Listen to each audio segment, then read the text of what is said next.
একদিন নাইমুল বনের ভেতর হাঁটছিল। হঠাৎ সে কাঁদার শব্দ শুনতে পেল। শেয়াল কাঁদতে কাঁদতে, হায় রে, আমি জালে আটকে গেছি, কেউ কি আমাকে বাঁচাবে? ভয় পেও না, আমি এখনই তোমাকে ছাড়াচ্ছি। ধন্যবাদ নাইমুল, তুমি আমার প্রাণ বাঁচালে। আমি তোমার বন্ধু হয়ে থাকব। আরে বাবা, নাইমুল শেয়াল এনেছে, হাঁস মুরগি খেয়ে ফেলবে। ভয় পাবেন না, এই শেয়াল খারাপ না, আমার বন্ধু। শেয়ালটা দারুণ খেলছে।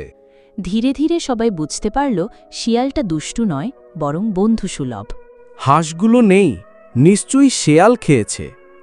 আমরা তো বলেছিলাম শেয়াল ভালো হয় না। আমি জানি তুমি নির্দোষ বন্ধু, কিন্তু সবাই তোমাকে সন্দেহ করছে। চিন্তা করো না নাইমুল, আমি প্রমাণ করব আমি চোর নই। কোথায় হাঁসগুলো? ও ওই যে, বেজি হাঁস বেঁধে রেখেছে।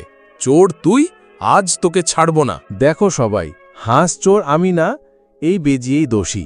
হুরে বাবা, আমরা ভুল করেছি। নাইমুলের শেয়াল তো সত্যিই বুদ্ধিমান আর ভালো।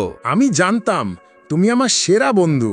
তারপর থেকে নাইমুল আর তার শেয়াল হয়ে গেল গ্রামের নায়ক।